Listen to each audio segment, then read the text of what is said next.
Dok,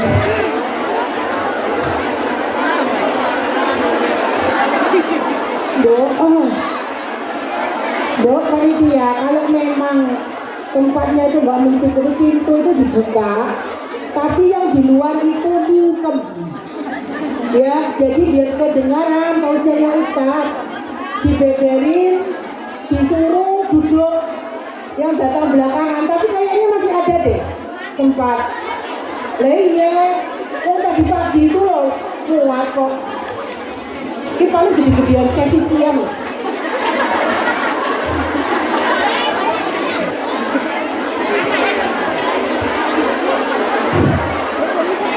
Assalamualaikum warahmatullahi wabarakatuh.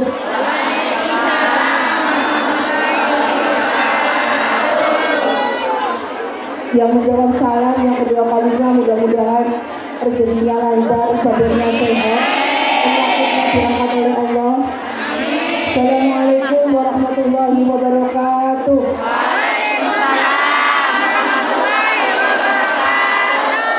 Yang menjawab salam ketiga kalinya mudah-mudahan didekatkan jodohnya, dijaga keluarganya, dijatuhkan long servisnya, dibaikan majikannya.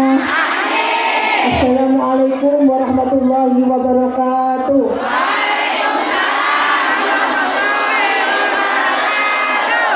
Bismillahirrahmanirrahim. Alhamdulillahirabbil alamin. Wassalatu wassalamu ala asrofil anbiya'i wal mursalin sayyidina wa maulana Muhammadin wa ala alihi wa ashabihi ajma'in, amma ba'd. Puji dan puji syukur marilah kita panjatkan kehadirat Allah Subhanahu wa taala yang mana pada siang hari ini kita bisa berkumpul di majelis ilmi yang penuh barokah ini dalam keadaan sehat iman, sehat jasmani dan sehat rohani. Salawat dan salam marilah kita haturkan kepada junjungan kita Nabi Agung Muhammad sallallahu alaihi wasallam, Nabi akhir zaman yang kelak syafaatnya kita nantikan di yaumul qiyamah nanti. Alaikum semuanya. Terima kasih kepada teman-teman, sahabat, saudaraku, bagiku, adikku, anakku yang telah ikhlas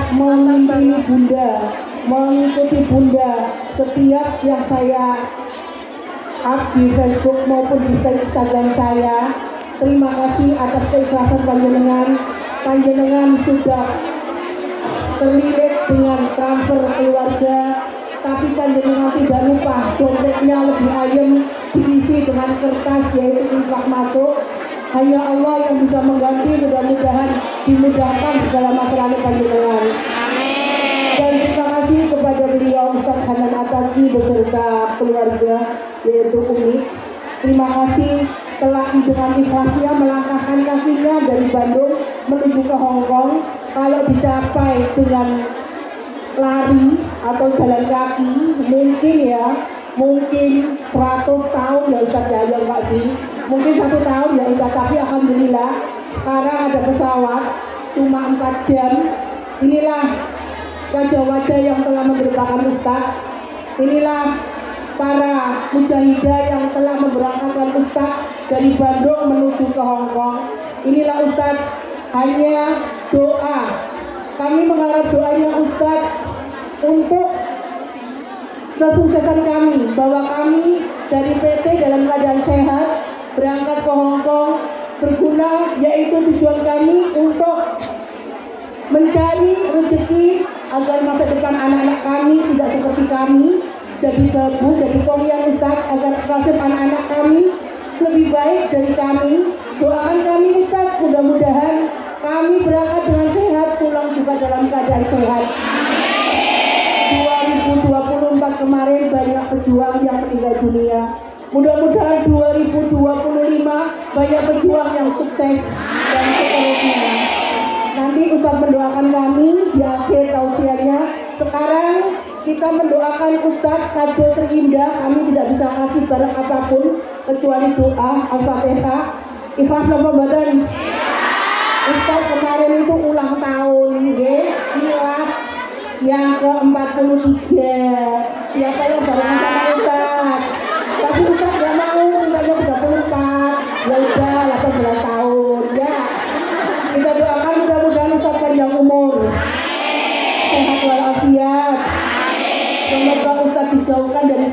husna. Semoga keluarganya Ustadz sehat walafiat. Dijaga keluarganya. Al-Fatihah.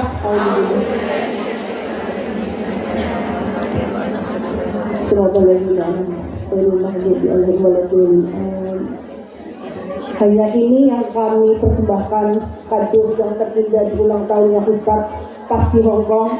Kami tidak bisa ngasih apa-apa Ustadz, karena Ustadz sudah punya segalanya.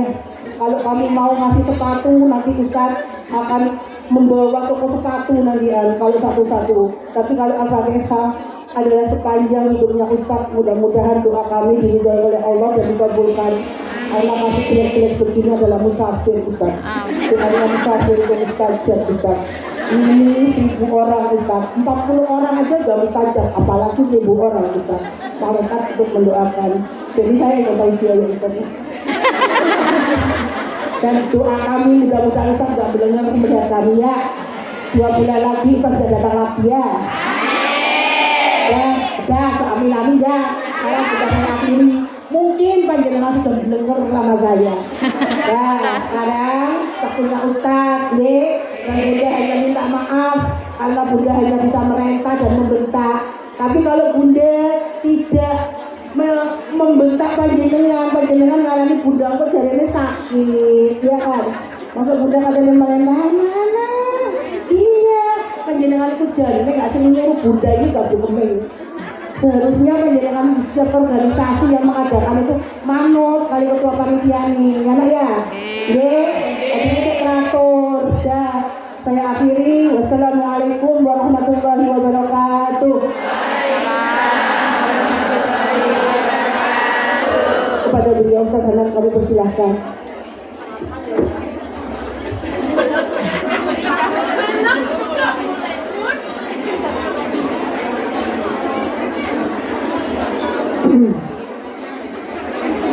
Biasanya saya kalau ceramah mana-mana itu ya aman, tenang, dilayani. Cuma di Hongkong doang yang dimarah-marahin sama Bunda, dimarahin, dibully. Tapi balik lagi ke Hongkong, Bunda itu nanganin.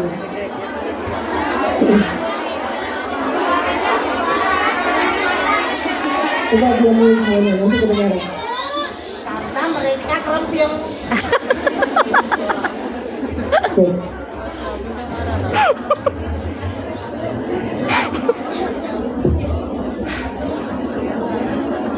Bismillahirrahmanirrahim.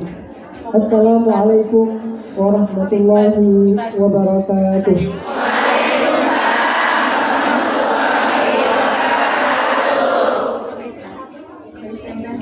Alhamdulillahirabbil alamin.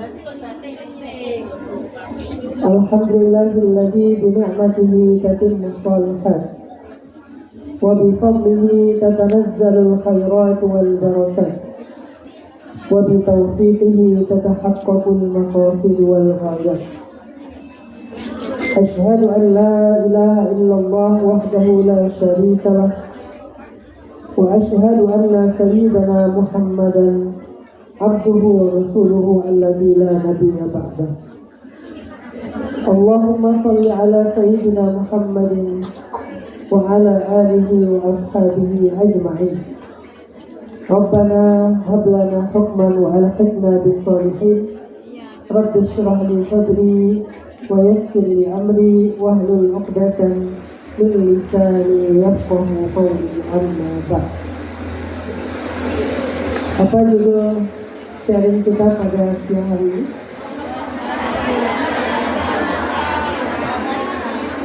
Apa? Oh, bukan siksa kubur ya? Saya pikir siksa kubur. Mengobati hati yang terluka. Baik. Teman-teman yang dirahmati Allah Subhanahu wa Ta'ala, suatu ketika ada seorang ibu yang mengirim putranya untuk berjihad. Karena di zaman itu setiap anak muda laki-laki itu punya kewajiban namanya wajib militer. Kalau negaranya sedang diserang, mereka wajib untuk bela negara.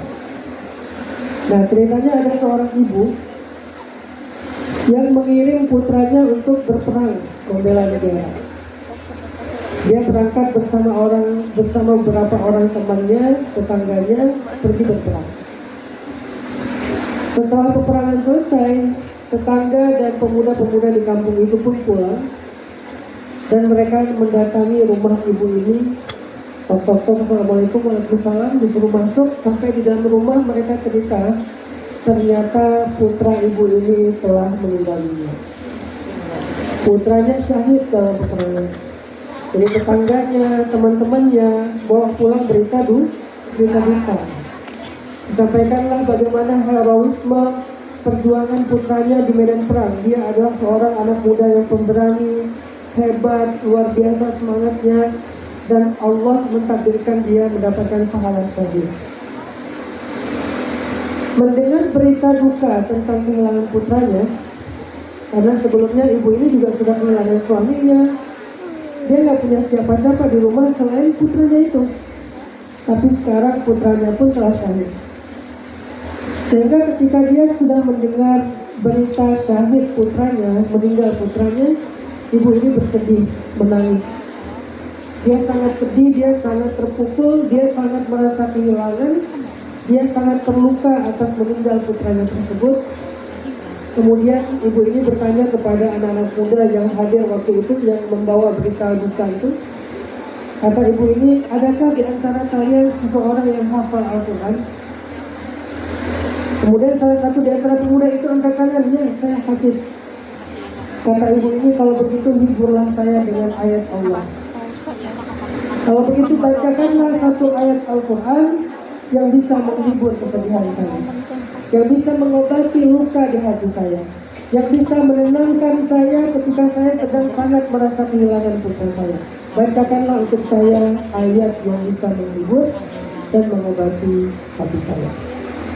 Akhirnya pemuda yang hafiz tersebut membacakan 3 ayat di dalam surat Al-Baqarah ayat 155 sampai 157. Ayatnya berbunyi, A'udzubillahi minasyaitonirrajim. Bismillahirrahmanirrahim.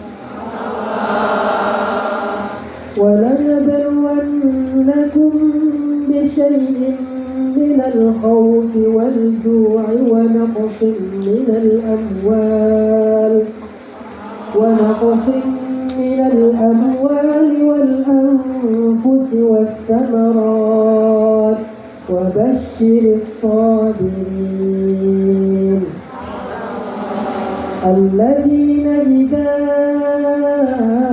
أصابتهم مصيبة قالوا إنا لله وإنا إليه راجعون أولئك عليهم صلوات من ربهم ورحمة وأولئك هم المهتدون. Ketika pemuda yang hafiz tadi selesai membacakan 3 ayat surat Al-Baqarah, ibu ini berhenti menangis. Kemudian dia mengangkat kedua tangannya, dia menengadah ke langit seraya berkata, Ya Allah, inna lillah wa inna ilaihi raji'un. Ya Allah, semua kami milikmu dan kepada Engkau lah semua ini akan kembali. Aku ridho dengan kehilangan putraku, ya Allah. Seketika dia mengatakan, aku ridho dengan kehilangan putraku, ya Allah.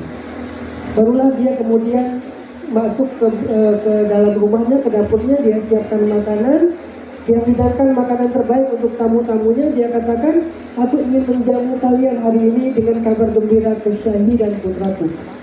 Jadi bagi dia tadi syahid putranya adalah kabar duka, tapi setelah dibacakan ayat Al-Quran, dia jadi ridho dan ikhlas sampai dia merasa bahwa kabar syahidnya putra dia adalah sebuah kabar gembira. Sebagai rasa syukur, dia menjamu makan mereka dengan makanan terbaik yang dia punya. Inilah sepenggal cerita yang mengawali kajian kita pada siang ini. Dari sini saya pengen ngajak kalian belajar tentang sesuatu. Ternyata teman-teman, orang-orang yang beriman itu punya cara sendiri dalam mengobati luka. Baik luka hati, luka perasaan, luka mental, luka pikiran, mereka punya cara sendiri untuk mengobati luka. Orang-orang yang beriman, perempuan-perempuan salihah punya cara sendiri untuk berhibur ketika mereka sedang dalam keadaan jenuh, ketika mereka sedang dalam keadaan bete, ketika mereka sedang marah. Mereka punya cara sendiri untuk merilis kemarahan mereka. Mereka punya cara sendiri untuk menghibur kesedihan mereka. Mereka punya cara sendiri untuk mengobati luka-luka mereka. Dan orang beriman itu punya cara yang tidak dimiliki kecuali hanya orang-orang beriman saja. Dan caranya sangat ajaib. Saking ajaibnya cara ini bisa membuat luka mereka sembuh seketika, dalam hitungan detik atau dalam hitungan menit saja. Luka yang sebegitu dalam, kehilangan seorang putra satu-satunya, meninggalnya bukan di pangkuannya, bukan karena sakit terbaring di atas tempat tidur, tapi meninggalnya di medan perang yang nggak tahu gimana kondisinya, mungkin putus tangannya, mungkin putus kepalanya, meninggal dalam kondisi yang tragis. Putra satu-satunya, nggak sempat dilihat akhir hayatnya, nggak ketemu lagi dengan dia, nggak tahu di mana kuburannya. Luka yang begitu dalam seketika sembuh dengan cara berobat orang yang beriman. Pertanyaannya, bagaimana cara orang beriman itu mengobati lukanya? Bagaimana cara orang beriman itu menghibur kesedihannya? Ternyata salah satu cara orang beriman mengobati luka adalah dengan Al-Quran. Dan ini kita nggak ngerti kalau kita belum sampai di level orang beriman. Kalau kita baru sampai di level orang biasa, manusia biasa, kita nggak ngerti gimana rasanya Al-Quran itu jadi penyembuh. Gimana rasanya Al-Quran itu jadi hiburan. Gimana rasanya Al-Quran itu bisa mengobati luka-luka kita, itu nggak ngerti. Kenapa? Karena kita memang belum tahu dan belum sampai ke level itu. Hari ini kita pengen belajar gimana caranya sampai ke level ketika kita sedang terluka, Al-Quran jadi obat bagi kita. Sampai ke level ketika kita sedang sedih, Al-Quran menghibur kita. Sampai ke level ketika kita sedang galau, Al-Quran menjadi petunjuk bagi kita. Sampai ke level ketika kita sedang merasa lemah, gak berdaya, mau nyerah, Al-Quran menguatkan kita. Karena itulah cara orang beriman bergaul dengan Al-Quran. Dalam kisah ibu tadi kita mendengar sebuah hikmah yang luar biasa, betapa seorang ibu yang begitu cinta kepada putranya, kehilangan putranya dalam sebuah pertempuran, yang dia merasakan kesedihan dan luka yang sangat mendalam, tiba-tiba lukanya sembuh seketika saat dia mendengarkan ayat-ayat Al-Quran dibacakan. Nanti teman-teman buka di dalam surat Yunus, surat ke-10 ayat 57, Allah Subhanahu wa Ta'ala berfirman, Bismillahirrahmanirrahim. Ya ayyuhan nasu qad ja'atkum maw'izatun min rabbikum wa shifaa'un lima fis-sudur wa hudan wa rahmatun lil mu'minin. Wahai manusia, telah datang kepada kalian nasihat dari Tuhan kalian dan penyembuh terhadap penyakit di dalam dada kalian, dan juga petunjuk serta rahmat bagi orang yang beriman. Ternyata salah satu di antara fungsi Al-Quran menurut surat Yunus ayat 57 adalah Shifa'un lima fis-sudur. Al-Quran itu adalah penyembuh, bukan cuma obat. Karena obat ada yang berfungsi sebagai penyembuh, tapi banyaknya hanya sebagai pereda rasa nyeri.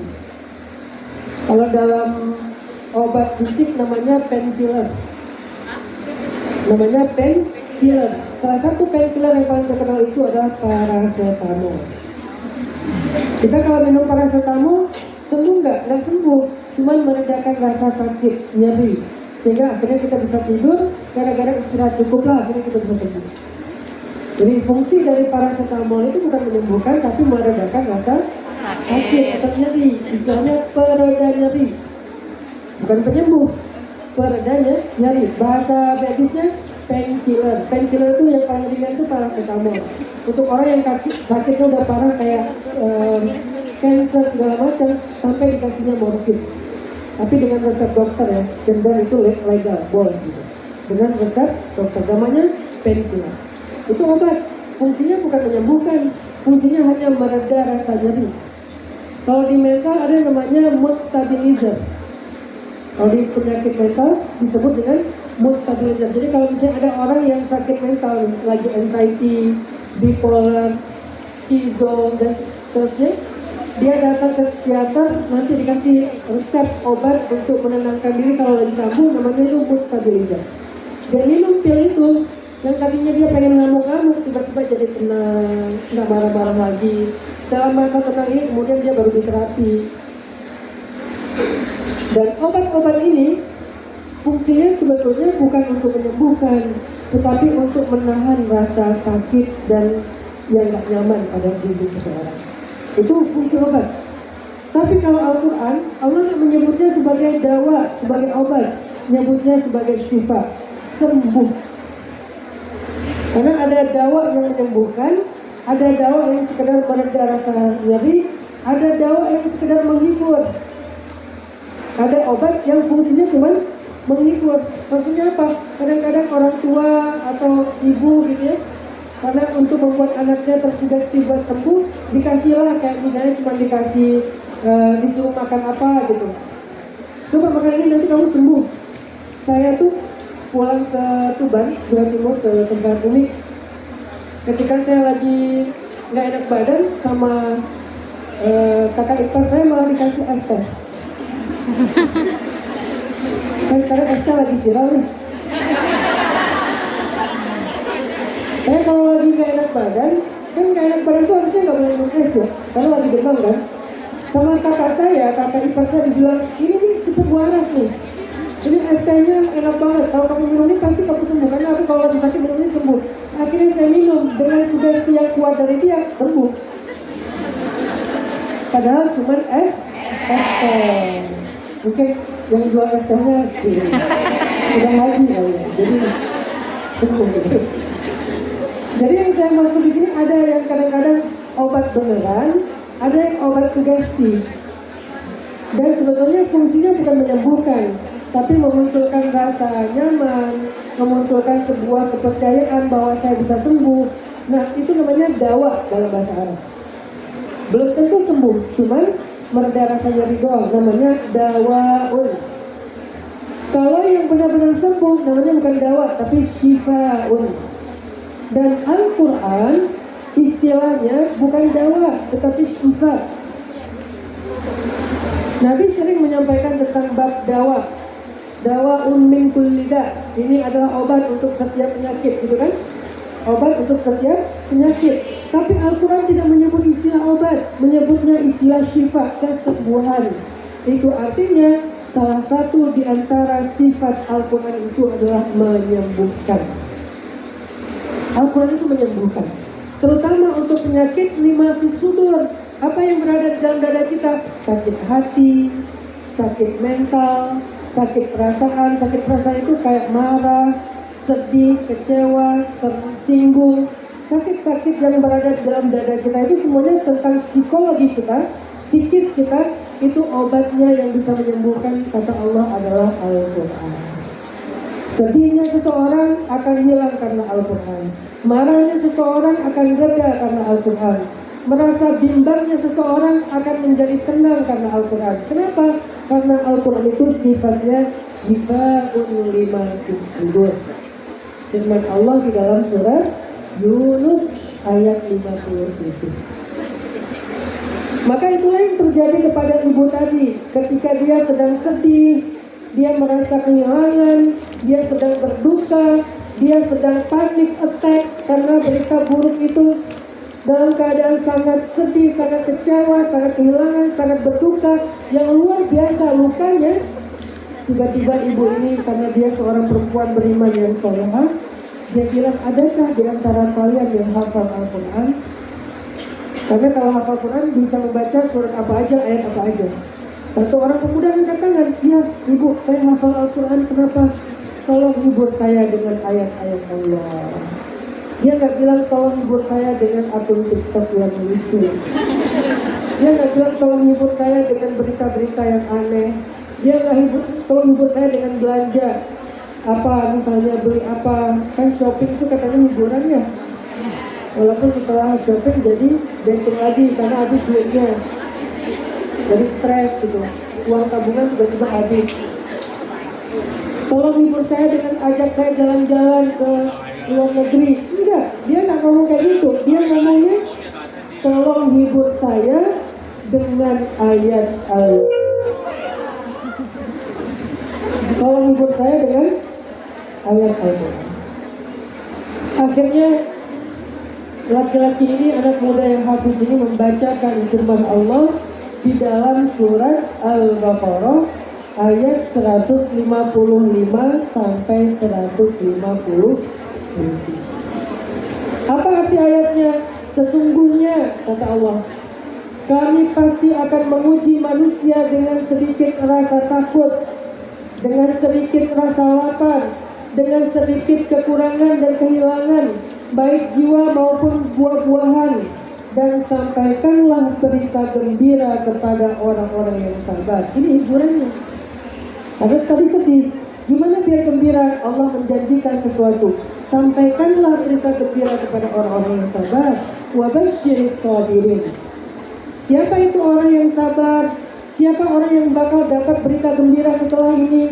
Orang yang apabila ditimpa dengan satu musibah dia mengatakan, Inna lillahi wa inna ilaihi raji'un.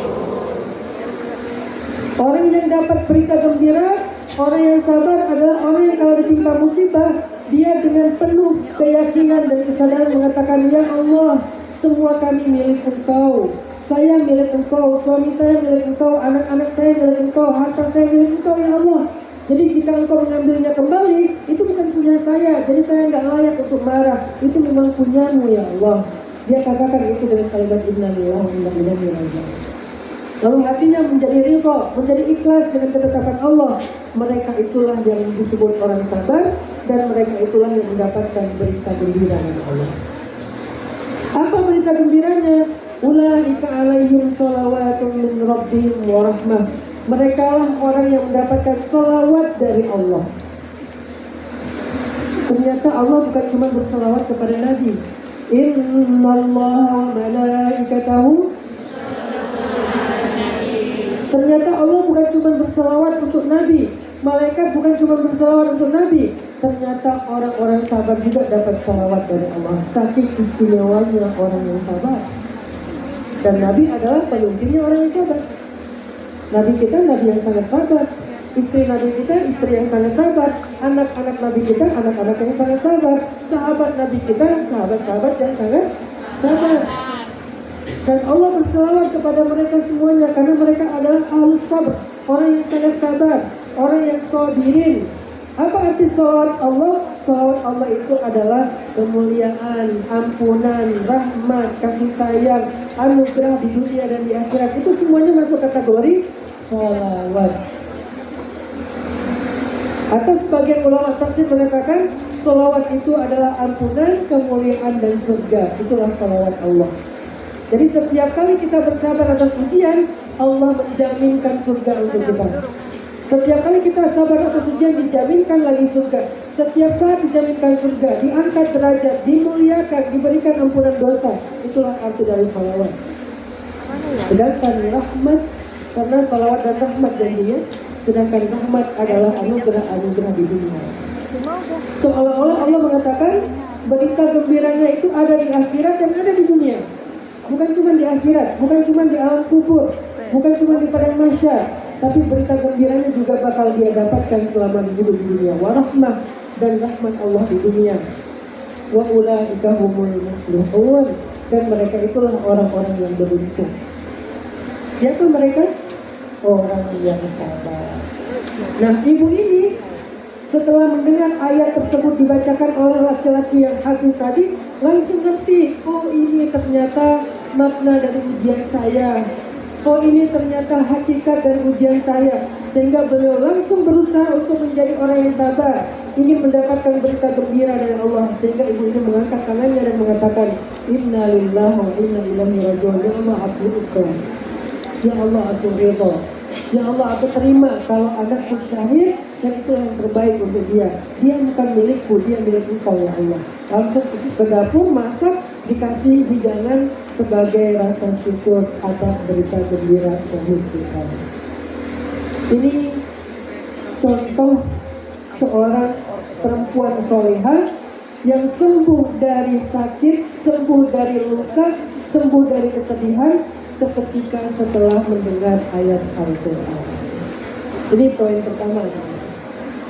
Maka kalau misalnya kita ingin belajar bagaimana cara sembuh dari luka menurut orang-orang soleh, bagaimana cara orang-orang beriman itu menyembuhkan luka batin mereka, cobalah belajar menjadikan Al-Quran sebagai syifa, sebagai kesembuhan. Belajar sampai kita berhasil. Saya kadang berhasil, kadang belum berhasil, belajar lagi. Tapi makin sering belajar, makin sering berhasilnya. Sampai ketika ada masalah, saya selalu ada ayat yang bisa menghibur saya. Ketika ada masalah, ada ayat yang bisa menguatkan saya. Ada masalah, ada ayat yang bisa menyembuhkan luka saya. Selalu kayak gitu. Misalnya ego. Ketika ego kita tinggi, marah kita besar, dan kita kayak susah banget untuk merendahkan ego, meminta maaf, segala macam. Saya baca ayat di dalam surat Al-Imran ayat 134. Misalnya Allah berfirman, Alladzina yunfiquna fis-sarra'i wad-dharra'i wal-kaazimina al-ghayz wal-kaazimina al-ghayz wal-'afina 'anil nas wallahu yuhibbul muhsinin. Apa ayat egonya? Kaazimina al-ghayz wal-'afina 'anil nas. Orang yang menahan marahnya dan memaafkan orang lain. Memaafkan pasangan, memaafkan anak, memaafkan saudara, memaafkan teman. Dia nahan amarahnya, nggak meledak-ledak. Kenapa dia bisa menahan amarahnya dari egonya? Karena dia membaca ayat Kaazimina al-ghayz wal-'afina 'anil nas. Apa yang membuat dia termotivasi? Kata Allah, Wallahu yuhibbul muhsinin. Allah mencintai orang yang berbuat ihsan. Ya udahlah, aku tahan ego dan marah aku supaya aku dapat cinta Allah. Dan rasanya cinta Allah lebih berharga daripada meluapkan kemarahan. Jadi sabar lagi, nahan lagi amarahnya. Kenapa? Dituntun oleh Al-Quran. Atau saya pernah membaca ayat dan hadis tentang sifat ar-rizq.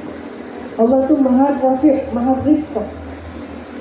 Kata Nabi, sesungguhnya Allah itu sangat rizqun. Rizqun itu apa ya? Lembut tapi dalam masalah muamalah. Bukan sifatnya, tapi dalam masalah muamalah. Dan Allah mencintai rizqun. Allah akan memberikan sesuatu yang diminta dengan cara rizki, dan tidak memberikan sesuatu yang diminta dengan cara unfi, paksa. Ini maksudnya apa? Kita tuh kalau berdoa itu jangan marah-marah, jangan tantrum, jangan paksa Allah, jangan ngancam Allah. Ya Allah, apalagi maumu? Ya Allah, apalagi yang kurang dari saya? Ya Allah, saya marah kepadamu, engkau tidak adil. Itu namanya unking, itu namanya maksa. Allah nggak akan ngasih seseorang yang meminta dengan cara kayak gitu. Allah akan memberikan seseorang yang meminta dengan rezeki. Rezeki itu, ya Allah, engkau maha baik. Ya Allah, engkau maha penyayang. Walaupun sudah bertahun-tahun dia meminta, dia masih meminta dengan lemah lembut. Itu namanya rezeki. Lalu Allah kasih. Sehingga ketika saya sedang merasa ada doa saya belum dikabulkan, saya agak merasa kayak kecewa, merasa khawatir, merasa bingung. Kok doa saya belum dikabulkan? Karena saya udah berdoa di depan Ka'bah, di Rabbah, bla bla bla. Tapi kalau belum dikabulkan, saya nggak akan marah sama Allah. Kenapa? Makin saya marah, makin doa itu menjauh dari saya. Makin gak dikabulkan, makin lembut doanya. Makin gak dikabulkan, makin memuji Allah. Dan itu dibaca dari Al-Quran dan dilanjutkan di dalam hadis. Akhirnya jadi hiburan dari kekecewaan. Atau kalian yang ngerasa kayak sering dilupakan, sering gak ngerasa gitu? Dilupakan sama teman, gak diajak jalan,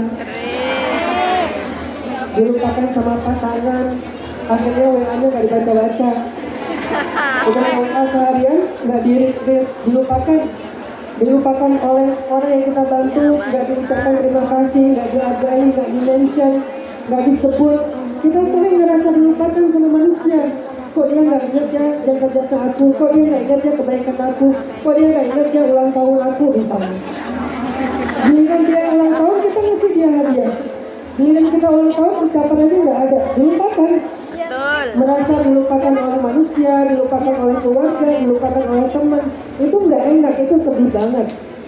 Sehingga Al-Quran menghibur kita. Al-Quran menghibur kita. Ketika kita sering ingat orang lain tapi kita dilupakan, Al-Quran menghibur kita dengan kalimat Fadhkuruni adzkurkum. Ingat aku pasti ingat kamu. Jadi kalau misalnya kita ngerasa sering ingat manusia, aku ingat kok ulang tahunnya, aku ingat kok kebaikan dia, aku ingat kok janji sama dia, aku ingat kok ini dan itu, tapi kita malah dilupakan, maka Allah memberikan kita hiburan di dalam Al-Baqarah ayat 152, Fadhkuruni, makanya ingat aku aja. Kenapa? Kalau kamu ingat aku pasti ingat kamu. Aku ingat ulang tahun kamu, aku ingat ketika kamu susah.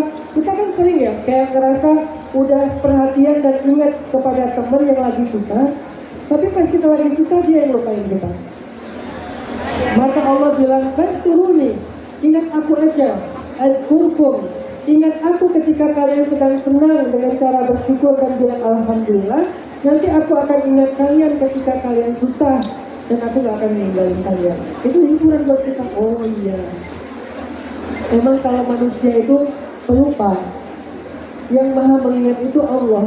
Jadi kalau saya sekarang dilupakan sama manusia, ya udahlah, nggak bisa juga saya memaksa dan menuntut segala hal kepada mereka, minta supaya mereka selalu ingat saya. Kayaknya agak susah ya. Daripada saya kecewa, mending saya ingat Allah aja. Ya Allah, kita sebut nama Allah, kita berzikir kepada Allah, kita berdoa kepada Allah, nanti Allah akan ingat kita.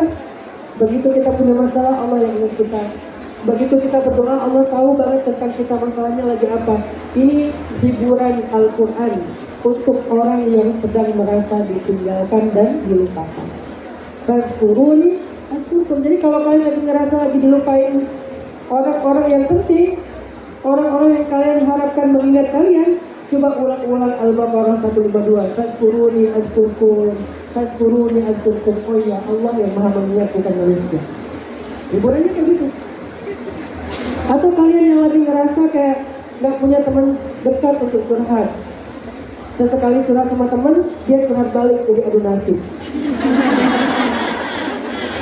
Apalagi laki-laki jarang curhat. Kenapa? Karena laki-laki tidak bercerita. Tahunya laki-laki ada masalah gimana? Kalau dia udah duduk lama kayak gini. Jadi kalau udah lama kayak gini, ngerokok, berarti masalahnya banyak.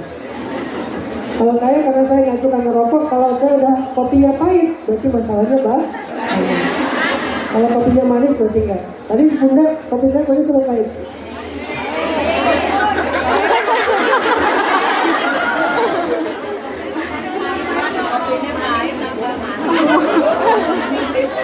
Enggak, jujur. Bukan soalnya capek. Semalaman saya gangguin. Kemarin saya ajak naik sepeda. Di mana itu namanya, Bun? Tainito. Yang jembatan ini. Kata bunda, kaki saya sakit, Ustaz. Ayo olahraga. Akhirnya makanya jangan undang saya, Bun. Kalau undang Ustaz lain mungkin cuma jalan-jalan di Mongkok ya, di Kos WB. Undang saya diajak olahraga. Udah olahraga seharian naik sepeda, malamnya diajak nonton Balapi. Padahal bunda udah tidur, jam 11 saya bangunin, Bun, nonton Kembang Api. Saya lagi tidur, Ustaz, harus ikut. Akhirnya pas dengan ceramah kan,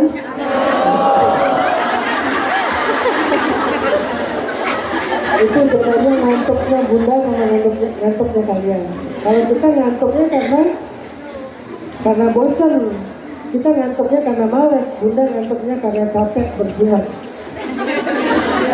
mengurus umat. Luar biasa bunda. Sampai di mana tadi? Oh, sampai kopi pahit. Kalau kalian ngerasa nggak punya teman cerita, kalian nggak punya sahabat, kalian nggak bisa curhat ke siapa-siapa, dan nggak mungkin juga kalian curhat ke sosial media, ke WA status, dan seterusnya, karena curhat kepada netizen itu seburuk-buruk curhat. Jangan pernah curhat di WA status. Jangan pernah curhat di WA story. Jangan pernah curhat di IG dan di TikTok. Curhat saja di Facebook. Enggak. Jangan pernah curhat di sosial media. Terus curhatnya kemana? Allah Subhanahu wa Ta'ala berfirman di dalam Al-Baqarah 186. Wa idza sa'alaka 'ibadi 'anni fa inni qarib.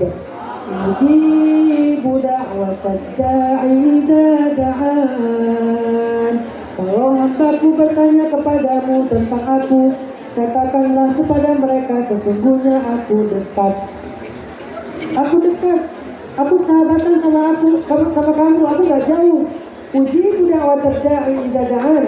Aku pasti merespon, aku pasti menjawab setiap orang yang memanggil aku, yang berdoa kepadaku, yang curhat kepadaku, pasti aku akan merespon mereka. Ini menunjukkan Allah itu pengen kita tuh gak sedih kalau kita lagi gak punya teman curhat. Ya udah curhat aja dengan doa yang panjang, ngomong kepada Allah. Gimana Allah dekat? Allah dengar nggak? Dengar, bukan cuma dengar lagi, dijawab sama Allah. Cuma jawabannya bukan dalam bentuk bunyi, bukan dalam bentuk verbal. Jawabannya terasa di hati kita. Muncul ketenangan. Jawabannya terasa dalam kehidupan kita. Muncul jalan keluar, solusi. Itu jawaban dari Allah. Buat apa kita curhat sama teman, kita dengar jawaban dia tapi nggak jadi solusi? Ada sih jawaban yang kedengaran, tapi nggak menyelesaikan apa-apa. Mending dijawab yang tidak terdengar, tapi menyelesaikan banyak hal. Dan Allah sebaik-baik tempat untuk Tuhan itu. Ini hiburan bagi mereka yang butuh teman curhat. Ada banyak lagi nanti ayat-ayat yang lain. Sehingga Al-Quran itu harusnya memang menjadi penyembuh, hiburan, obat bagi orang beriman ketika mereka sedang mendapatkan masalah hidup. Seperti ibu yang tadi. Ini poin pertama, Al-Quran sebagai syifa. Ada 3 poin ya. Poin yang kedua, bagaimana cara supaya Al-Quran itu benar-benar ngaruh ke hati kita, Ustaz? Benar-benar berpengaruh ke dalam jiwa kita, Ustaz. Karena kita selama ini udah mencoba baca Al-Quran tapi nggak ngaruh. Bagaimana caranya Al-Quran itu bisa menjadi obat bahkan keajaiban dalam masalah hidup kita? Karena kita nggak pengen ada masalah tapi nggak ada jalan keluar. Kita pengen ada jalan keluar, bahkan jalan keluarnya itu ajaib. Apa arti ajaib? Ajaib itu artinya di luar nalar. Itu arti ajaib.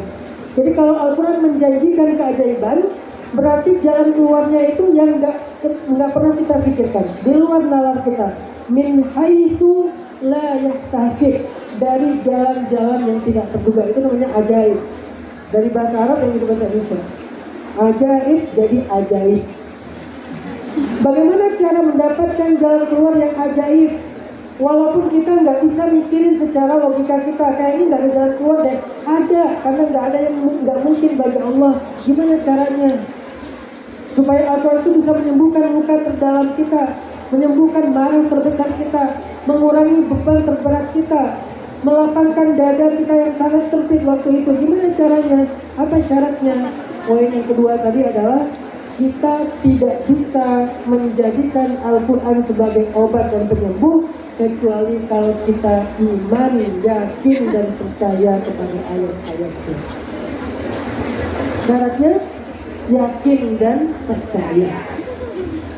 Semakin besar keraguan kita terhadap kebenaran Al-Quran, semakin Al-Quran itu tidak lagi berpengaruh dalam hati kita.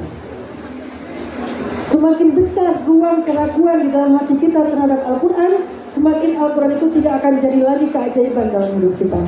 Jadi kalau kalian pengen melihat Al-Quran membangun keajaiban, kalau kalian pengen melihat Al-Quran itu berpengaruh ke dalam hati kalian, syaratnya cuma satu, yakin dan percaya. Makanya akhir dari ayat 57 surat Yunus itu adalah lil mu'minin. Semua itu akan berpengaruh kepada orang yang beriman, orang yang percaya. Makanya seorang ulama tasawuf yang bernama Syekh Sahal At-Tustari dari Khorasan pernah menyampaikan tentang apa makna dari yakin, apa makna dari percaya ataupun iman. Kata beliau, al-yakin huwas sukun. Yakin itu adalah sukun. Sukun itu artinya tenang. Artinya apa? Orang semakin yakin semakin tenang, semakin ragu semakin bimbang, semakin terguncang. Setiap keraguan hanya melahirkan guncangan di dalam diri kita, dan setiap keyakinan akan mengilhamkan ketenangan di dalam hati kita. Jadi siapa yang pengen tenang ya belajar yakin. Yakin kepada Allah, yakin dengan firman Allah, yakin dengan sunnah Rasulullah, yakin dengan janji-janji Allah. Itulah yang akan mendatangkan ketenangan dan kenyamanan. Tapi semakin ragu, semakin terguncang, bimbang, terombang-ambing. Ragu sama Allah, ragu kepada Al-Quran, ragu kepada hadis, ragu kepada ulama, yang semakin terguncang dan terombang-ambing. Maka syarat satu-satunya untuk menjadikan Al-Quran sebagai obat atau penyembuh adalah belajar yakin dan percaya. Dzalikal kitab la raiba fih. Itulah Al-Quran yang tidak ada keraguan, baru dia menjadi hudan lil muttaqin, petunjuk bagi orang bertakwa. Kalau kita ragu nggak akan jadi petunjuk. Dia nggak akan nunjukin kita jalan keluar. Dia nggak akan nunjukin kita harus bagaimana kita menghadapi ujian. Dia nggak akan jadi petunjuk karena kita ragu. Maka syarat untuk mendapatkan petunjuk Al-Quran adalah iman, yakin, dan percaya. Itu nomor 2. Sehingga yuk belajar yakin, belajar iman. Gimana cara belajar iman? Coba nanti di rumah cari di YouTube bukti-bukti kebenaran Al-Quran. Cari itu. Kata kuncinya bukti-bukti kebenaran Al-Quran. Ada bukti alamiah, ada bukti ilmiah, ada bukti hikmah, ada bukti sejarah, ada banyak bukti. Yang paling gampang bukti ilmiah misalnya. Bagaimana penciptaan manusia secara organ biologis dijelaskan oleh Al-Quran. Padahal pada masa itu ilmu biologi belum semodern sekarang. Ilmu biologi belum ada mikroskop, belum ada alat-alat scan yang bisa membaca organ-organ dalam tubuh kita. Kan sekarang kita bisa di-scan, bisa di-ronsen gitu kan. Dulu nggak ada ronsen. Bagaimana Nabi tahu organ tubuh manusia, ada hatinya, ini bernyambungnya dengan ini, dibentuk dari segumpal darah, kemudian menjadi daging, kemudian menjadi organ, dan seterusnya. Proses penciptaan manusia di dalam kandungan. Sekarang kita bisa melihat kandungan kita setelah bukan setelah 3 bulan, dari awal hamil udah bisa melihat walaupun bentuknya belum jelas. Setelah 3 bulan sudah mulai jelas tuh. Sebulan sekali di apa namanya? Di USG. Sebulan sekali USG, makin kebentuk. Dulu zaman Nabi tidak ada USG. Terus gimana Nabi dan Al-Quran itu bicara tentang bayi janin? Itu bukti ilmiah tentang kebenaran Al-Quran. Belum lagi nanti di surat Ar-Rahman tentang pertemuan 2 laut, tentang bintang-bintang, tentang matahari dan bulan, tentang sungai di bawah laut, tentang gunung, tentang pohon, tentang hewan, banyak. Maka coba cari nanti di YouTube kalau kalian pengen belajar iman, bukti-bukti kebenaran Al-Quran secara ilmiah, secara sejarah, secara hikmah, atau secara alamiah, bebas terserah kalian. Itulah cara kita belajar iman. Supaya apa? Supaya yakin kita bertambah, supaya percaya kita itu makin kuat. Yang tadi saya sampaikan, makin yakin, makin tenang. Makin yakin, Al-Quran makin jadi petunjuk. Makin ragu, tidak ada hudan. baru menjadi hudan kalau la raiba fih, tidak ada keraguan sekecil apapun. Baru dia hudan lil muttaqin. Nanti dijelaskan lagi di ayat berikutnya, ulaika ala hudan min rabbihim. Mereka itulah siapa mereka? Orang-orang beriman, orang-orang yang percaya, orang-orang yang yakin akan mendapatkan petunjuk dari Tuhan mereka. Memang saya yakin. Selama ini kita membaca Al-Quran nggak benar-benar yakin. Kita hanya pengen pahala dari Al-Quran, bukan yakin atas kebenaran petunjuk Al-Quran. Jadi kita nggak ngikutin petunjuknya, cuma ngambil ayat-ayat sakralnya untuk dapetin pahala doang. Nah, coba kita upgrade amaliyah kita. Dari mencari pahala, itu level 1 tuh, udah bagus, tapi baru level 1. Level 2-nya sudah mencari petunjuk.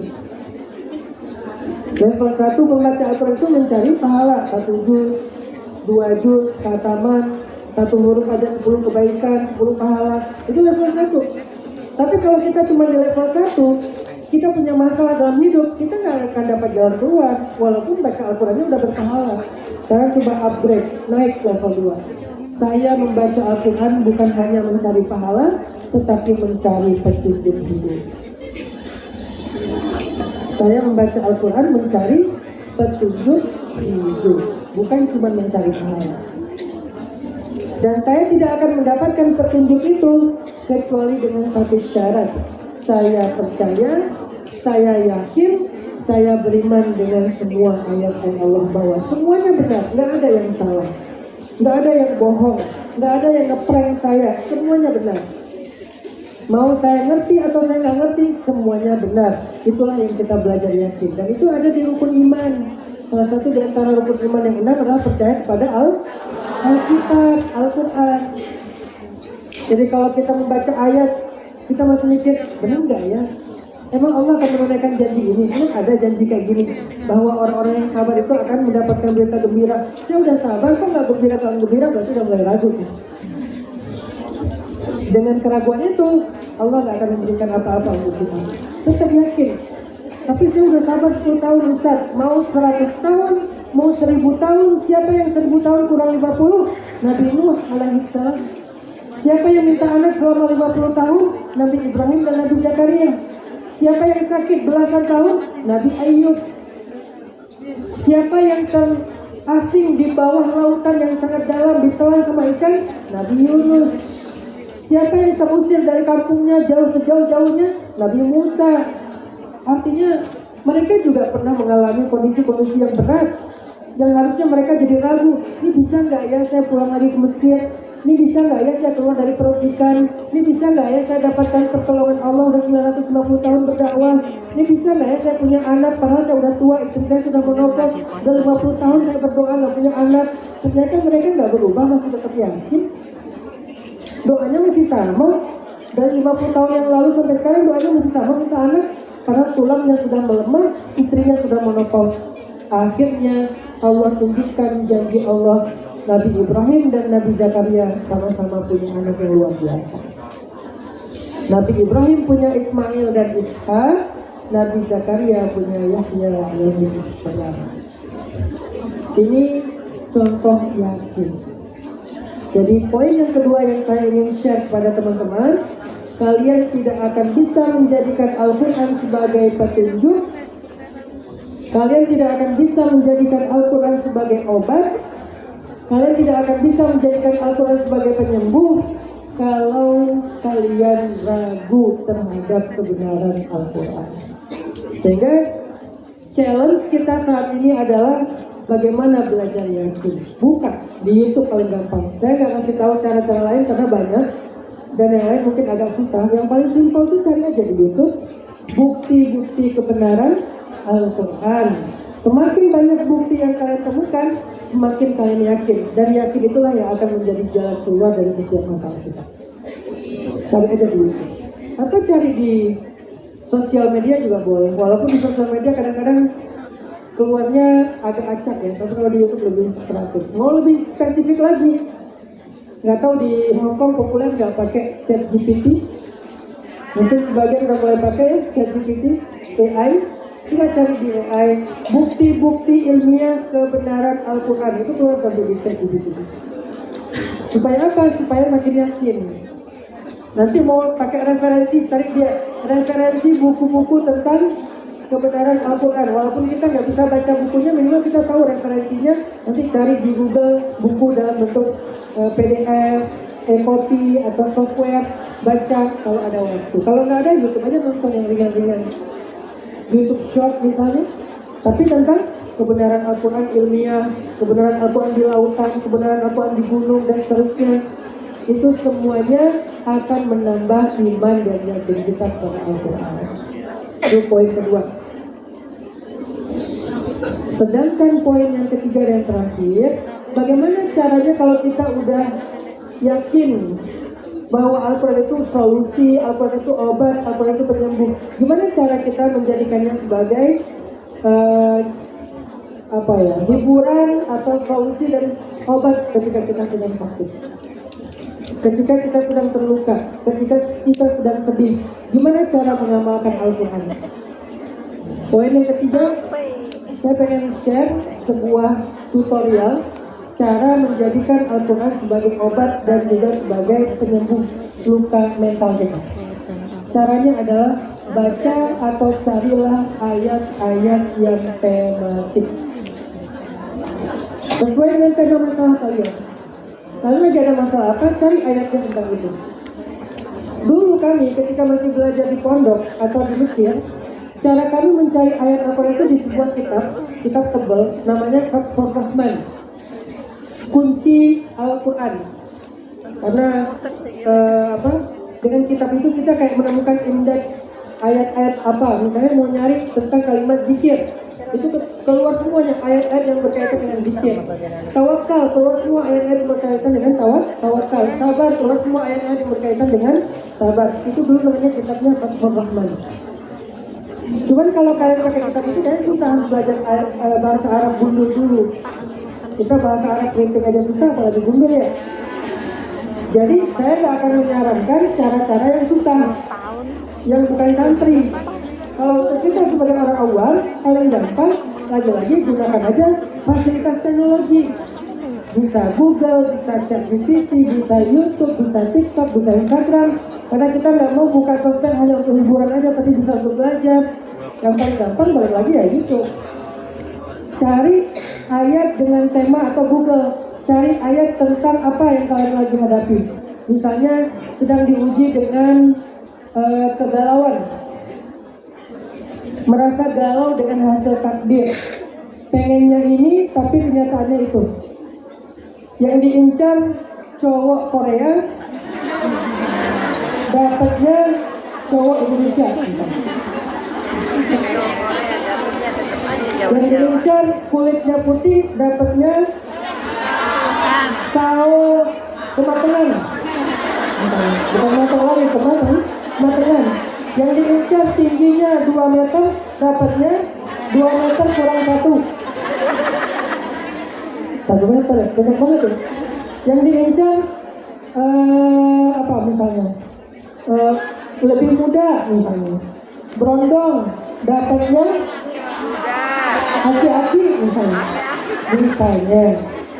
Antara keinginan dengan kenyataan itu beda. Dulu kita pengen kuliah ke luar negeri, akhirnya ke luar negeri tapi bukan kuliah malah kerja. Misalnya pengen banget kuliahnya tuh di kampus-kampus luar negeri internasional yang terkenal gitu kan, dapat gelar sarjana, wisuda, posting di sosial media gitu. Nanti ada baju toga, nyatanya luar negeri juga, cuman bukan kuliah tapi kerja. Gimana ya, antara keinginan dengan kenyataan itu berbeda 360 derajat, berbeda jauh. Gimana kalau itu terjadi? Allah menghibur kita. Cari ayatnya, ayat galau, fakta dan harapan berbeda. Keluarlah ayatnya. Salah satunya adalah Al-Baqarah 216.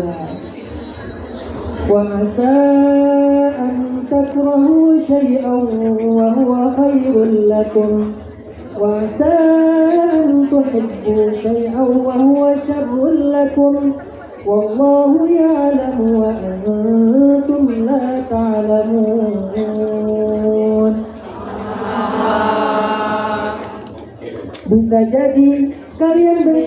sesuatu padahal itu baik untuk kalian, dan bisa jadi kalian menyukai sesuatu padahal itu buruk untuk kalian, dan Allah lebih tahu sedangkan kalian tidak tahu. Jadi jangan sok tahu. Itu bukan ayat ya, dengan kita membaca ayat ini, kita jadi kayak terhibur. Oh iya ya, memang saya dulu pengen kuliah di luar negeri, tapi Allah takdirkan saya keluar negeri, tapi bukan kuliah, kerja. Allah lebih tahu yang terbaik buat saya. Allah lebih tahu yang terbaik buat saya. Kalau kuliah, saya masih mengandalkan orang tua, membebani orang tua. Kalau kerja, sekarang saya malah membantu orang tua. Sedangkan membantu orang tua itu adalah salah satu bentuk birrul walidain, pintu surga. Berarti saya sekarang memang nggak kuliah ke luar negeri, tapi saya menjemput pintu surga ke luar negeri. Allah lebih tahu. Atau siapa tahu calon jodoh kita bukan di Amerika dan di Inggris, tapi di Hong Kong. Misalnya, kalau nggak di Hong Kong, di bandara transit pas pulang dari Hong Kong, ketemunya di bandara. Siapa ketemunya? Ya mungkin pramugara atau pilot. Kalau nggak minimal handling bandara. Pokoknya Allah lebih tahu, kita nggak tahu hikmahnya apa. Bisa aja, misalnya nih, kalian kuliah kerja ke luar negeri, pulang-pulang udah punya sawah, udah punya rumah, udah punya modal, sehingga di usia 30 tahun atau 35 tahun, ketika yang kuliah masih baru aja lulus S3, kalian udah mulai merintis usaha dengan modal yang cukup. Bahkan sawah kalian sudah menghasilkan. Mereka masih nyari-nyari kerja, kalian sudah menghasilkan. Mereka masih nyari kerja, kalian udah sedekah. Allah lebih tahu dan kita nggak tahu. Itu hiburannya. Makanya jangan. Jadi cari ayat sesuai dengan tema yang sedang kita alami. Misalnya lagi sempit dada banget nih. Aduh kenapa ya aku sesek banget, sempit dada banget dengan kenyataan ini. Hidup jadi kayak gini ya, kenapa beban banyak banget ya, kenapa saya doang yang diberikan beban. Saya harus keluar negeri, ngurus keluarga, ngurus orang tua, kadang bahkan ngurus suami, ngurus anak. Kok sempit banget ya dada saya ya? Gimana biar lapang dada? Karena lapang dada itu bahasa Jawanya lego. Semua kita pengen lapang dada, namun sempit dada dalam hidup. Lawannya legowo itu apa? Grundel. Grundel. Saya itu orang Jawa. Saya nggak pengen, grundel. Saya nggak pengen nyesek. Saya pengennya tuh legowo, saya pengennya tuh syarhus sadar. Maka Allah memberikan kita ayat bagaimana cara biar lapang dada. Allah bilang, alam nasyrah. Bukankah kami telah melapangkan dadamu? Gimana caranya? Yakinilah satu kalimat yang diulang-ulang di surat itu. Apa kalimatnya yang diulang-ulang? Fa inna ma'al usri yusra. Inna ma'al usri yusra. Tarik depan sini. Sesungguhnya pertama, kesulitan ada kemudahan, dan bersama kesulitan ada kemudahan. Coba ulang-ulang kalimat itu kata Allah. Makanya di Al-Quran ayat itu diulang-ulang, biar kita ulang-ulang juga. Nanti kalimat penutupnya di surat itu, wa ila rabbika farghab, kepada Tuhanmu lah engkau berharap, supaya ada kemudahan setelah kesulitan. Berharap lagi supaya ada kemudahan setelah kesulitan. Itu yang bikin dada kita lapang. Itu yang bikin dada kita lapang. Dan ini bukan ceramah teman-teman, ini yang saya sampaikan adalah pengalaman hidup saya pribadi. Setiap kali ada yang bikin saya sempit dada, saya baca ayat itu dan saya percaya setelah ini ada kemudahan, setelah ini ada kemudahan. Setiap kali ada kesulitan, pasti ada kemudahan. Kenapa? Mereka itu berdua itu pasangan, tidak akan terpisah. Setiap kali ada kesulitan, berarti dia datang bareng dengan kemudahan. Walaupun jarak waktunya berbeda-beda, ada yang sehari, ada yang seminggu, ada yang sebulan, ada yang setahun, tapi ada. Sehingga saya yakin, karena yakin, wa ila rabbika farghab, dan minta sama Allah diberikan kemudahan itu, jadi lapang dada lagi. Itu ayat hiburannya, kalau kita beriman. Ada banyak sekali ayat-ayat di dalam Al-Quran yang sifatnya tematik. Itulah kenapa Al-Quran turun kepada Nabi itu secara tematik, tidak secara teratur. kan nggak nyusun. Ayat pertama yang turun kepada Nabi surat apa? Surat Al-Alaq, Iqra. Kenapa nggak Al-Fatihah? Kan di Al-Quran urutannya Al-Fatihah dulu. Karena Al-Quran tidak turun secara urutan ayat, tetapi turun sesuai dengan kebutuhan masalah yang sedang dihadapi Nabi. Namanya tematik. Maka begitulah cara kita mengamalkan Al-Quran, juga tematik. Jadi nggak bisa ngamalin Al-Quran itu secara urutan. Saya mau ngamalkan Al-Baqarah dulu. Kalau emang kita lagi nggak punya masalah dengan Al-Baqarah, ya kita suka ngamalinnya sesuai dengan tema hidup kita. Saya lagi ada masalah dengan kehilangan, berarti ayat-ayat tentang kehilangan. Saya lagi ada masalah dengan teman yang setiap ketemu saya pasti ngomong gini, pinjam dulu 100. Saya lagi punya masalah dengan pasangan saya nuntut saya untuk selalu sempurna. Saya harus bisa masak, harus bisa ini, harus bisa itu. Dia selalu nanya, kamu nggak bisa masak? Dia bilang, saya bisa masak, tapi it's not my passion, mas. Bisa sih, tapi bukan passion saya, gitu kan. Gimana dong? Saya pengen kayak istri yang itu tuh, yang istrinya itu nggak bisa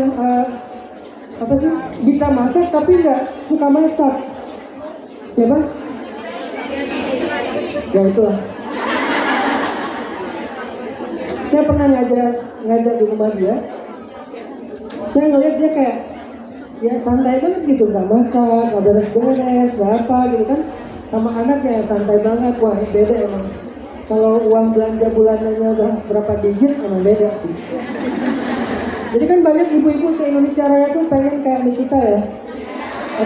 Aku bisa masak tapi aku nggak suka.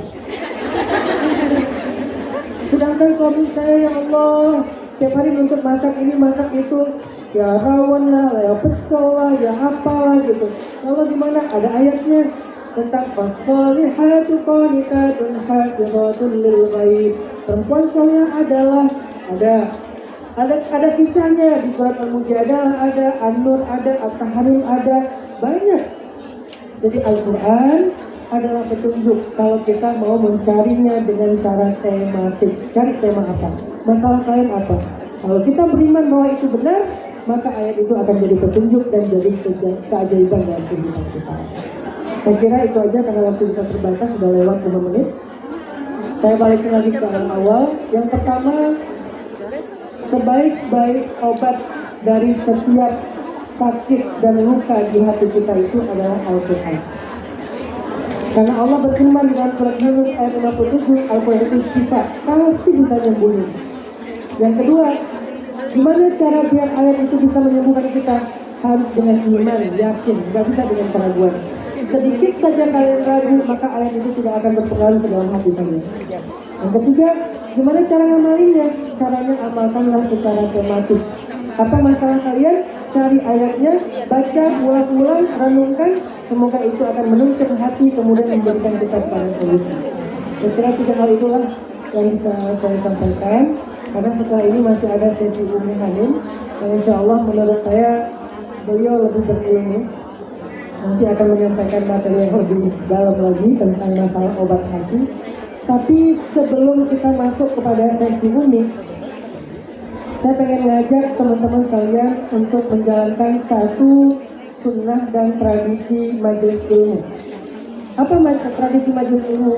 Dulu para ulama ketika belajar, mereka suka berinfak di dalam majelis ilmu. Jadi bukan paksaan, bukan kewajiban, tetapi sebuah kesadaran. Mereka tuh pengen dapat berkah ilmu dengan cara bersedekah di majelis ilmu, bukan bersedekah di luar. Bersedekah di luar ada pahalanya sendiri. Tapi khusus bersedekah di majelis ilmu, dulu bersedekahnya dengan roti, dengan air putih, bahkan kadang dengan parfum. Kalau kalian yang pernah umrah itu nanti lihat ya, di Masjidil Haram itu kalau ada majelis ilmu tuh mereka suka bagi-bagi parfum, bagi-bagi permen, bagi-bagi zabadi itu, bagi-bagi yogurt, bagi-bagi kayak gitu-gitu untuk orang dalam majelis ilmu biar nyaman atau untuk mendukung dakwah dari majelis ilmu itu supaya mereka dapat keberkahan majelis. Nah, kita hari ini pengen menghidupkan kembali tradisi bersedekah di majelis. Untuk apa? Untuk mendukung program dakwah kita sendiri yang ada di Hong Kong. Sehingga dengan sedekah-sedekah ini, insya Allah program dakwah yang ada di Hong Kong itu selalu ramai, selalu rutin diadakan. Dan Hong Kong menurut saya, walaupun isinya adalah para pekerja-pekerja perempuan, tapi saya udah keliling ke banyak negara. Hong Kong adalah negara yang paling sering mengadakan majelis ilmu dan mendatangkan ulama dari dunia. Saya udah kemana-mana. Mereka mendatangkan ulama, bahkan mereka lebih elit loh. Mereka itu ada pelajar S3, profesor, kerja di pabrik-pabrik besar, kilang minyak, segala macam kan. Saya pernah ke Qatar, isinya itu kerja di kilang minyak semua. Gaji terendah yang saya tahu dari mereka itu 30 juta. Gaji terendahnya, rata-rata 50, 100, 150. Saya ke Jepang juga perawat-perawat kan. Saya ke Eropa, misalnya di Eropa itu ya mereka tuh ada yang bisnis, ada yang apa segala macam misalnya. Saya diundang ke negara-negara itu, tapi saya ngeliat Hong Kong itu kadang tiap minggu ada taklim. Masya Allah, mendatangkan para kiai, para habaib, para ustadz, para munsyid, salawat, mendatangkan pelawak juga. Ada nggak sih? Nggak ya? Ada pelawak nggak ya? Stand up komedi gitu? Enggak ya? Salam baik, Masya Allah. Itu menunjukkan bahwa jangan lihat apa pekerjaannya, tapi lihat bagaimana semangat mereka dalam ilmunya. Dan saya, kalian salah satu yang terbaik yang pernah saya tahu. Yuk, kita sambil sholawatan, nanti akan ada sorbannya, akan ada sorban keliling. Yuk kita coba sama-sama budayakan sedekah di sorban keliling dengan cara sambil bersedekah sambil doa. Nanti panitia sholawatan, kalian sedekah doa, karena berdoa ketika bersedekah itu mustajab. Doakan siapapun yang kalian harapkan kebaikan. Silakan mulai. Alhamdulillah, dan disiapkan yang terbaik. Mudah-mudahan Allah membagikan yang berlipat ganda. Untuk panitia sudah siap ya. Oke, jadi maju, dan yang penting itu harus ada doa cepat. Kita sama-sama berdoa di bulan Rajab, oke? Allahumma sholli ala Muhammad. Allahumma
akan menggantikan semuanya, dipermudah segala urusannya, dilunaskan hutang-hutangnya, dan terus bangun.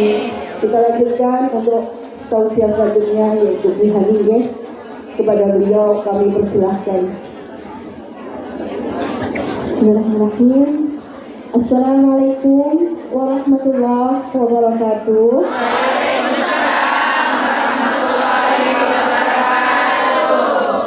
Hamdan hamidin, hamdan syakirin, hamdan yuwafi ni'amahu wa yukafi mazidah. Ya Rabbana wa lakal hamdu kama yanbaghi li jalal wajhikal karim wa azim sultan. Allahumma shalli ala sayyidina Muhammad wa ala alihi wa ashabil akhyar wa barik wa sallim tasliman katsira. Terima kasih untuk Bunda Nuris dan seluruh tim dari Majlis Ilham luar biasa dan yang hadir di sini. Masya Allah, aku jauh-jauh dari Bandung menuju ke Hong Kong dengan perjalanan darat dan udara hanya untuk menyampaikan sebuah titipan penting dari Allah Subhanahu wa Ta'ala. Kata Allah, Allah cinta sayang sama para ladies yang hadir di sini. Boleh aku berikan cintanya? Masya Allah. Terima kasih. Terima kasih.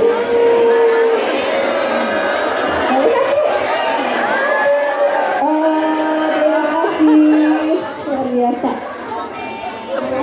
Wow, terima kasih. Jazakallah khairan. Ini untuk aku. Boleh aku berikan buat Ustaz Hanan?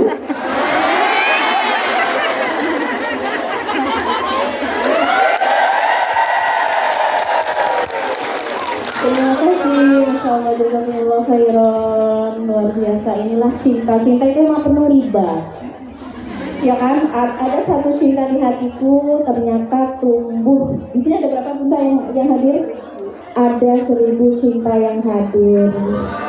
Terima kasih, jazakumullah khairan. Dan mungkin aku nggak banyak ngasih materi ya, karena tadi dari Ustaz Hanan luar biasa. Aku kembali diingatkan dengan banyak hal gitu ya. Cuman pengen menyapa saja teman-teman yang dirahmati Allah. Apa kabar hatimu kamu? Hatinya sehat. Oke. Ada yang remuk nggak hatinya di sini? Oke. Ada yang hancur sampai berkeping-keping? Ada yang berdarah tapi nggak tampak? Luar biasa. Atau ada yang baru teriritasi? Sedang radang-radangnya, Masya Allah. Ya. Tuh, kata Bunda ada yang mati rasa juga. Ya. Tapi memang Bunda sekarang tuh ada pandemi baru Bunda. Pandemi barunya bernama HTR, hubungan tanpa rasa.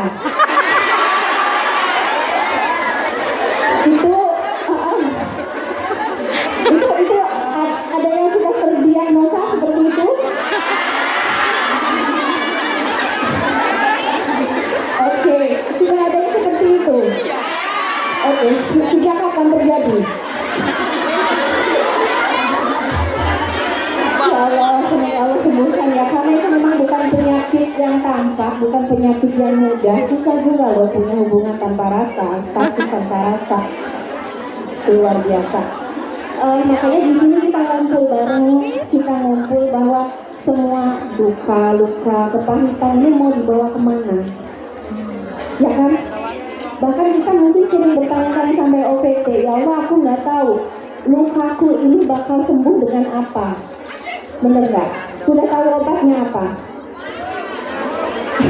Kadang-kadang kita mencari-cari obatnya, bahkan kita putus asa, aku nggak tahu. Apa saya? Mau dengan yang baru, ya kan? Kupikir dia obat, ternyata dia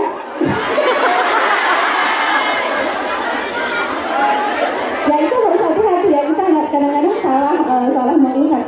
pikir selama ini dia adalah obat, ternyata luka hebat sekali. Oke, nggak apa-apa, karena kan memang kita hidup di dunia ini membawa hati yang mungil.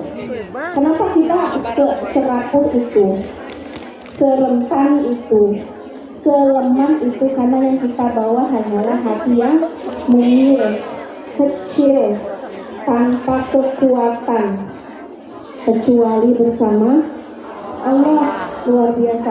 Makanya sebelum kita memasuki ruang berobat atau rumah pemulihan, ya aku pengen ngasih kabar gembira yang ada di sini untuk semua yang rindu rumah, yang rindu tempat pulang, tempat nyaman, tempat berteduh, tempat berbahagia. Basyirha bi baitin fil jannah. Jadi Allah ngasih untuk Khadijah dan untuk semua perempuan salehah. Basyirha bi baitin fil jannah. Berikan kabar gembira untuk Khadijah dan untuk semua perempuan-perempuan yang mengikuti tapak kaki Khadijah. Berikan kabar gembira di baitin fil jannah. Kamu disediakan rumah, tempat pulang, tempat nyaman. Di baitin fil jannah min khosab, yang terbuat dari mutiara. Kebayang punya rumah dari bahan mutiara. Min khosab, ya, la sahab fihi wala nasab, yang di dalamnya nggak ada lelah. Aku tahu kamu lelah selama ini, sayang. Aku tahu itu capek, kaki semoil ini diajak sepedahan sama Ustadz gitu kan. Yang sebenarnya yang ngilu bukan hanya Bunda Nuris, aku juga ngilu, cuma aku orangnya pendiam ya. Diam-diam aja. Artinya apa? Hati kita yang mungil, hati kita yang mungil, pikiran kita yang kerdil, ilmu kita yang kecil, pengalaman-pengalaman hidup kita membawa kita begitu lelah, begitu capek, mampir berteduh, mencari ruang istirahat, ruang pengobatan bersama Allah Subhanahu wa Ta'ala. Tidak ada yang sanggup, hatinya itu berlarut-larut dalam Islam, itu nggak ada yang sanggup, nggak ada yang kuat. Kita butuh bersandar, kita butuh day off, berhenti sejenak hanya untuk menunjukkan Tuhan, ya Allah, my heart is still bleeding. Ya Allah, hatiku ternyata masih berdarah-darah. Ya Allah, hatiku ternyata masih berantakan. Aku kewalahan beberes. Barusan aku beresin hatiku, sekarang berantakan lagi. Barusan aku rapihkan isi pikiran aku, sekarang udah pengen ngereok lagi. Udah pengen tantrum lagi, udah pengen bete-bete lagi ya. Memang seperti itu kondisi jiwa kita. Makanya teman-teman yang dirahmati Allah, pilihannya cuma dua ya, antara kita mengundang Tuhan atau kita yang memasuki ruang Tuhan. Atau tentu saja Tuhan tidak beruang ya, artinya kita menghadirkan hadirat Allah. Jadi Allah itu hadir, tapi banyak di antara kita yang tidak merasakan hadirnya Allah, tidak benar-benar sadar bahwa Allah itu hadir. Dan bahkan tadi dikatakan oleh Ustaz Hanan,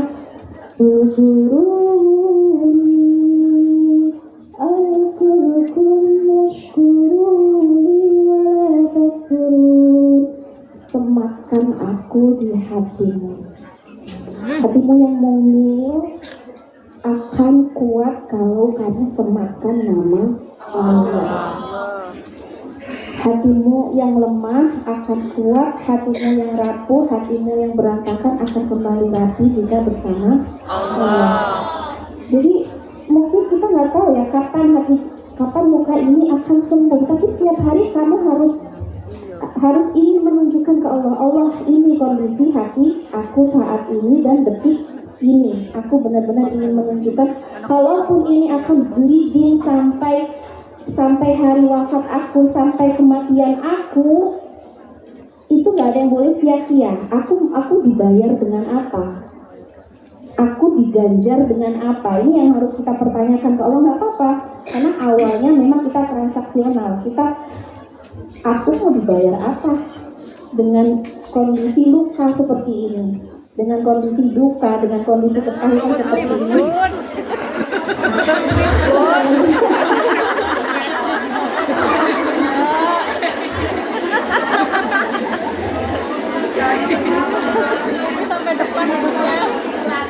Iklan untuk model hati yang terluka.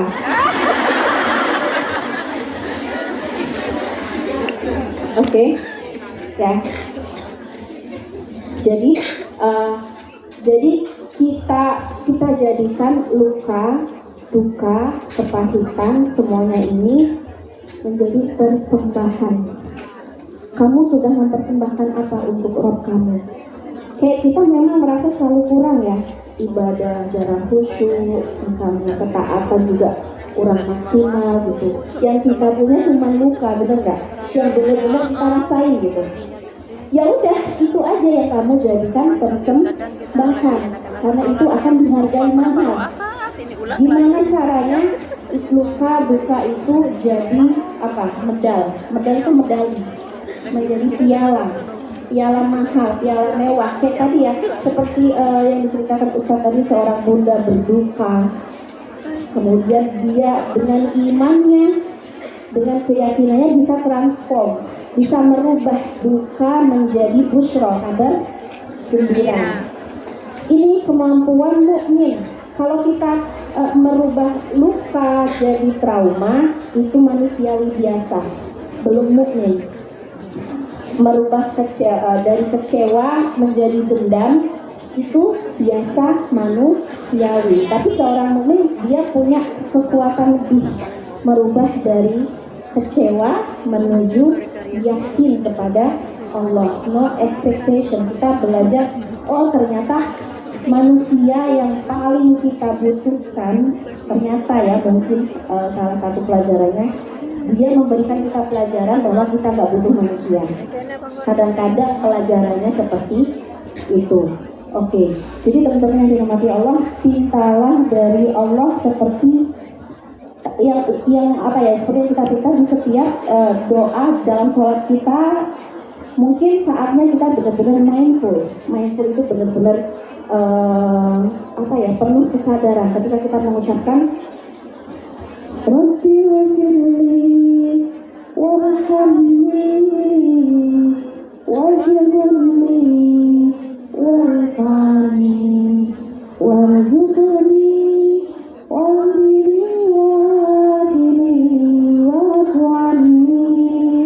Allah ampuni aku, karena luka ini ternyata bikin aku enggak fokus, benar nggak? Harusnya aku fokus ke Allah, sekarang aku lebih fokus kepada luka. Karena lukanya eksis, nggak ada yang bisa ngobatin. Ini siapa? Bantu aku merubah fokus, ya kan?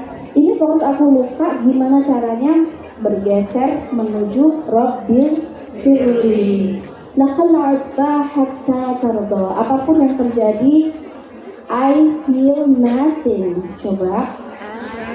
I feel nothing. Ini pelajaran untuk senyap. Pelajaran untuk hening. Mengheningkan pikiran, mengheningkan perasaan, sehingga kita feel nothing. Kan kita pikir yang kita rasain banyak, benar nggak? Campur aduk. Nah, kita belajar untuk mengheningkan cipta. Hening untuk apa? Untuk mengucapkan Rabbil Firli, ampuni aku. Warhamni, irhamni itu artinya berbelas kasihlah padaku. Karena kita kayak muncul ya di dunia ini, kayak kita merasa takut untuk meminta belas kasih orang. Pernah ngerasain kayak gitu? Minta belas kasih ke majikan, enak nggak? Enggak. Minta belas kasih ke suami, enak nggak? Enggak, itu banget. Minta belas kasih ke ayah ibu kita, enak nggak? Enggak. Ya, Itu sih mungkin ya sebenarnya irham ini kita sangat butuh belas kasih. Kita ungkapkan isi hati kita kepada Allah, pikiran kita, perasaan kita di sebelah mana kelemahan kita. Oh, aku terlalu OVT ya Allah, aku terlalu macam-macam ya. Coba kamu ungkapkan ke Allah. Dan jangan pernah takut dengan Allah. Kenapa? Allah Rabbal Mustad'afin. Allah itu Tuhan kaum lemah. Jadi kalau ada orang lemah, Tuhan langsung melindungi. Jadi tidak mungkin Allah itu tahu kelemahan kita, terus dia maki-maki kita. Pernah dimaki sama Allah? Pernah dicaci sama Allah? Pernah dibully sama Allah? Pernah dimaki sama majikan? Sering banget ya majikan. Bukan pernah lagi sering. Oke, padamu. Oke, pernah dimaki suami? Juga kita suami. Oke. Dimaki orang tua? Enggak. Ya, begitulah ya kadang-kadang ketika kita mengungkapkan. Oke, sekarang boleh hening? Boleh hening? Oke. Ketika kita mengungkapkan kelemahan, kekurangan, dosa-dosa kepada manusia, itu sedikit menakutkan. Berbeda ketika kita memberikan semua rahasia-rahasia kelemahan kita kepada Allah, Allah akan memberikan belas kasih. Pasti berbelas kasih. Makanya yang kita panggil adalah irhamni. Ya Arhamar Rahimin. Serentan ini kasihi aku. Ya Arhamar Rahimin. Aku ambruk, aku ambiar, aku berantakan ya. Allah yang akan terima kita seutuhnya 100% tanpa syarat, tanpa standar. Pas kita mau curhat, alis kamu belum rapi, gak mungkin. Kerudung kamu belum rapi, enggak. Tuhan tidak pernah melihat physically kita. Tuhan melihat keutuhan hati kita. Utuh enggak kamu datang kepada Allah? Ya. Kamu ngasih izin enggak untuk Allah sembuhkan luka kamu? Allah punya ide kesembuhan. Allahu Asy-Syafi, sang pemulih. Kamu bisa pulih. Sekarang pertanyaannya, kamu kasih izin Allah pulihkan kamu enggak? Diizinkan enggak? Diizinkan enggak Allah meletakkan kuasanya, meletakkan kekuatannya untuk merubah segala kesedihan menjadi hiburan? Diizinkan enggak? Jadi intinya kita hanya perlu membuka pikiran kita, membuka hati kita, mengundang kuasa Tuhan. Tuhan Allah kita selalu bekerja, dia nggak diem, selalu bekerja. Bekerja untuk apa? Bekerja mewujudkan semua keajaiban-keajaiban di dalam kehidupan kita. Buktinya apa? Tuhan sudah membuktikan di dalam kisah-kisah para nabi, para rasul. Tuhannya sama, doanya sama. Kita juga bisa seperti itu, Tuhannya sama dan kita juga punya doa yang sama. Kasih Tuhan sama kepada para nabi atau ke kita. Kan saya manusia, bukan nabi boy. Enggak gitu konsepnya. Tuhannya sama. Kalau kita punya kesiapan yang sama, Tuhan juga akan bekerja dengan cara yang sama. Ya. Misalnya, kita punya satu ayat hiburan. La tahzan innallaha ma'ana. Tuhan selalu menyertai kamu, melacak isi hati kamu. Kamu sedang sujud menangis, kamu sedang ruku, kamu sedang bekerja dengan hati yang berundel kah? Tuhan terus melacak dan memperbaiki di sebelah mana yang harus diperbaiki. Dan pikiran suuzonkah, kurang sabarkah, kurang syukurkah, kurang yakinkah, kurang tawakalkah, semuanya akan diperbaiki satu persatu oleh Allah Subhanahu wa Ta'ala. Karena Allah sudah menunjukkan, ya Allah, aku tampakkan kepadamu sabarku setipis tisu. Boleh kamu ngomong kayak gitu. Lihat Allah, sabarku setipis tisu. Dan ini tidak membantuku. Bener nggak? Lihatlah tawakalku, penyerahanku selemah ini, dan ini nggak bantu aku. Aku ingin dibantu, punya kesabaran yang lebih kuat, punya cara pandang yang lebih benar. Kita melihat kepedihan, luka, sakit itu seperti apa ya? Kita kayak terjebak gitu. Kadang-kadang ya kita ngerasa terjebak, nggak bisa keluar dari situ. Balik lagi, sudah sehat, sakit lagi, sudah sembuh, kambuh lagi. Kayak kita siklusnya nggak keluar. Di situ aja, ini gimana caranya? Nah, karena kita melihat bahwa masalah itu seperti tembok. Makanya kita butuh perspektif Tuhan, mata Tuhan. Jadi Allah kasih kemampuan untuk hambanya melihat dengan memakai mata Tuhan, mendengar dengan telinga Tuhan, berlisan, berucap dengan firman Tuhan, berpikir dengan pola pikir ilahi. Ya istilahnya ya, bisa Tuhan, bisa ilahi. Kita bisa berpikir ilahi, punya rasa ilahi, berbicara secara ilahi ya. Dan ini perlu kita latih. Misalnya kita lihat bahwa kepedihan atau luka ini hanya seperti tembok yang mentok, gak ada jalan keluar. Coba mari kita pakai fasilitas kacamata Tuhan. Oke? Semuanya siap? Kita lihat apakah tembok ini benar-benar tembok mentok, gak ada jalan keluar, ataukah kita temukan sesuatu setelah memakai kacamata Tuhan. Ya, coba kita pakai. Oke, sip, bismillah. Oh, Masya Allah, beneran unik, beneran itu bukan tembok pembatas. Aku gak mentok, ternyata itu adalah tangga-tangga menuju derajat yang lebih tinggi. Itu bukan tembok. Dari kemarin itu aku tabrak, sakit, makanya aku berasa mentok. Sekarang aku melihat ini hanya seperti tangga. Makanya doa berikutnya adalah Rabbi ufirli warhamni wajurni warfani irfani irfani irfani irfani irfani.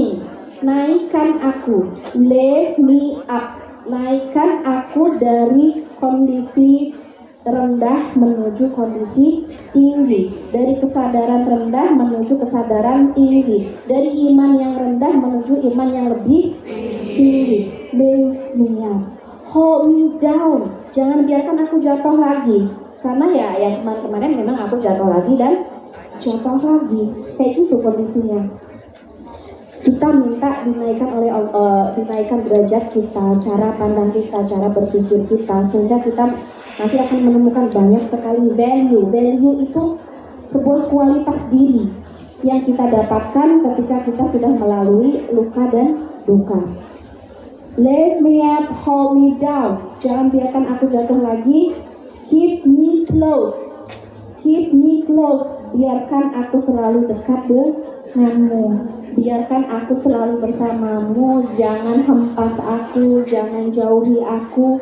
Terima munajatku, terima rintihanku, terima lukaku meskipun berdarah-darah. Gak semua orang sanggup melihat luka kita, bener gak?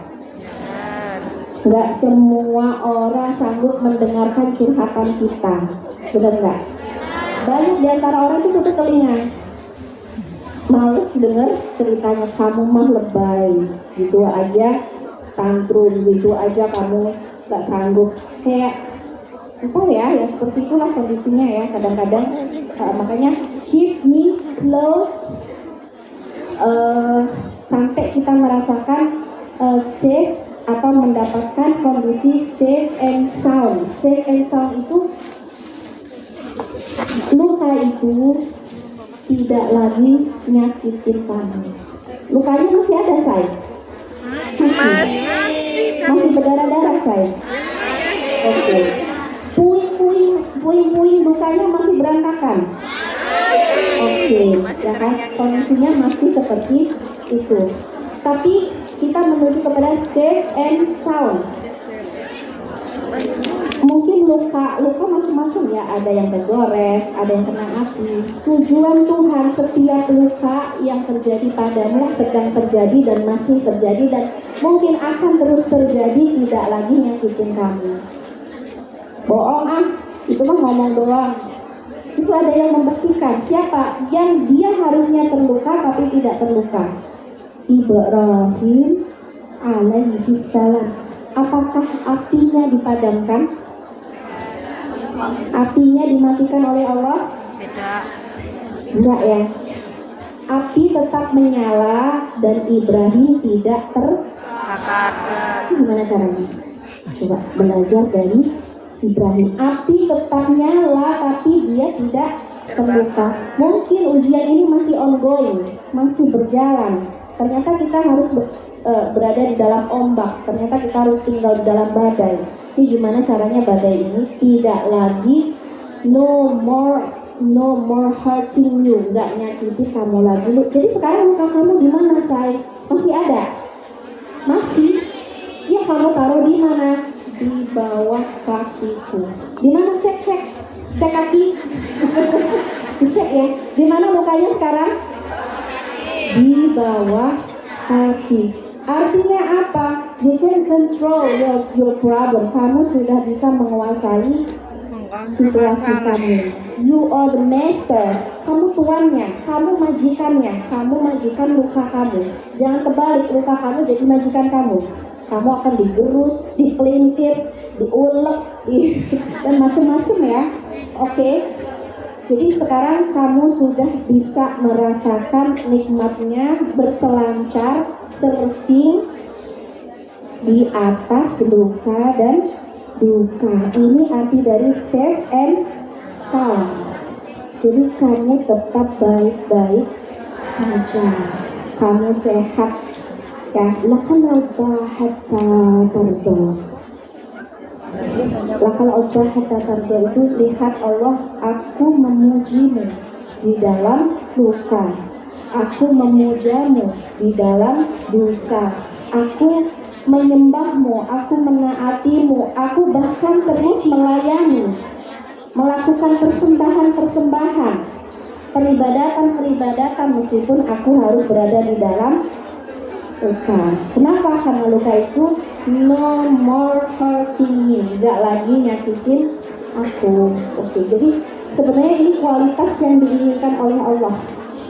Yang diinginkan Allah, jadi ketika kamu dekat sama Allah bukan berarti masalah selesai, bukan berarti nggak ada ujian, bukan berarti ya kamu bebas dari masalah, bukan. Janji Allah adalah menjadikan segala sesuatu untuk kebaikan. Oke. Sekarang sedikit latihan, ya. Sedikit latihan. Bismillah. Dengan nama Allah. Aku belajar. Amin.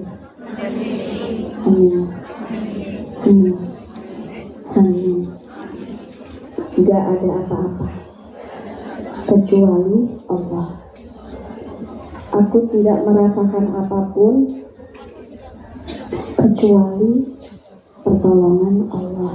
Oke, terima kasih. Mungkin itu sedikit sharing dari aku. Akan dipandu doa dahsyat, doa yang lebih sedikit lagi dari Ustadz Hanan untuk mendapatkan bimbingan, tuntunan, penyembuhan dan perbaikan. Maju nang digi.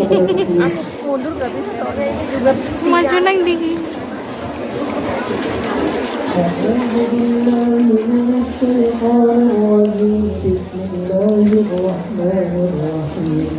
الحمد لله رب العالمين الرحمن الرحيم مالك يوم الدين إياك نعبد وإياك نستعين اهدنا الصراط المستقيم صراط الذين أنعمت عليهم غير المغضوب عليهم ولا الضالين.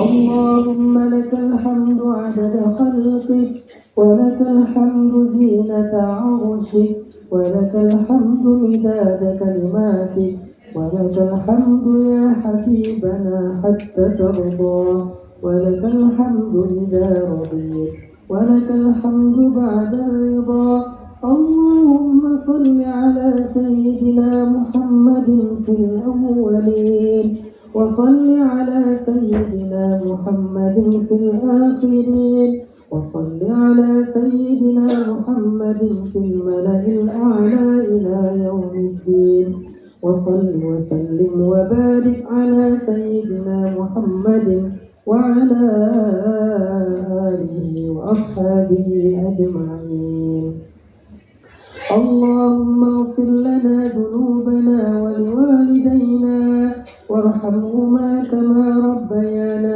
صغارا اللهم أعنا على ذكرك وشكرك وحسن عبادتك اللهم أنت ربنا لا إله إلا أنت خلقتنا ونحن عبادك ونحن على عهدك ووعدك ما استطعنا نعوذ بك من شر ما صنعنا نبوء لك بنعمتك علينا ونبوء بذنوبنا فاغفر لنا فإنه لا يغفر الذنوب إلا أنت اللهم يا حي يا قيوم يا حي يا قيوم يا حي يا قيوم برحمتك نستغيث أصلح لنا شأننا كله ولا تكلنا إلى أنفسنا طرفة عين اللهم إنا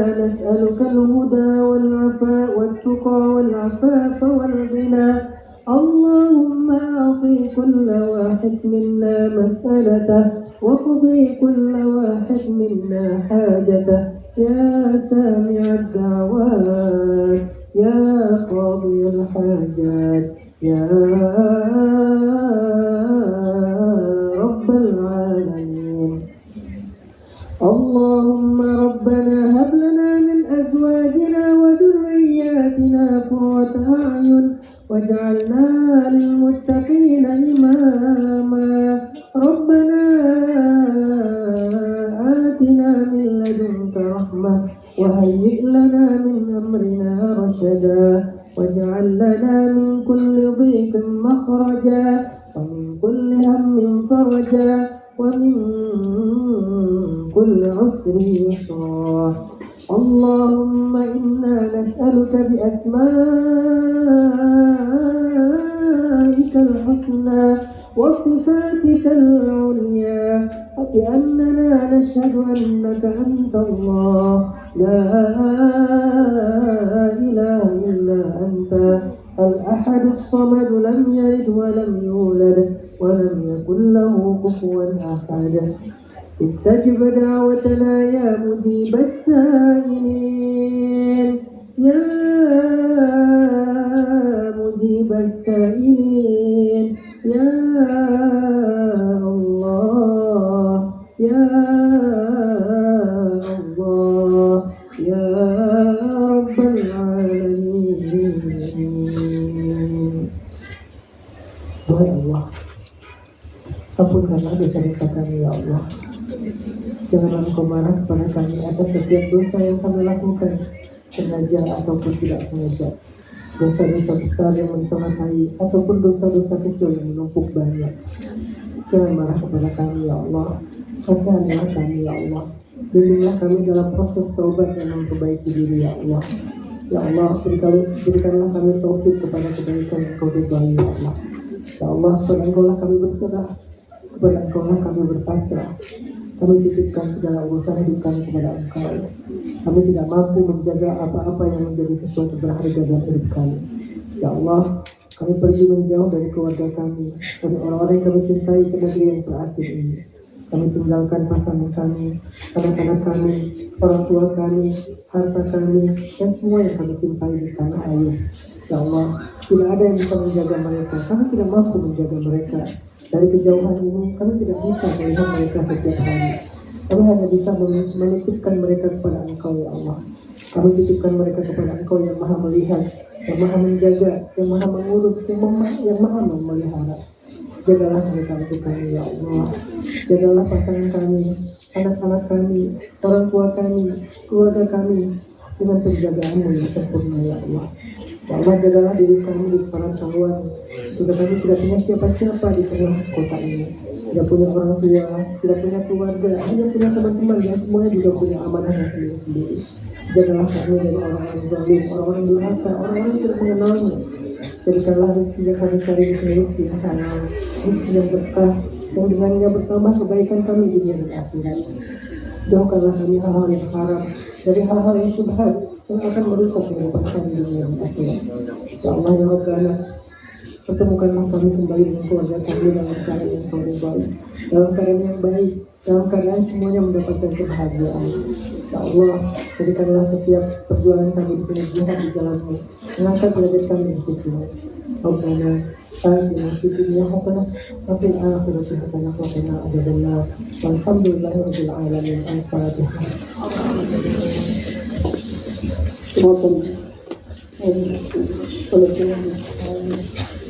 Alhamdulillah atas ilmu dan doa yang diberikan oleh Ustaz Hasan Fataki tadi. Mudah-mudahan Allah mendengar doa kita. Dan untuk panitia mohon deh Ustaz dikawal. Dan mohon maaf ya karena ini mau dipakai orang Pakistan untuk berdoa dalam rangka tahun baru.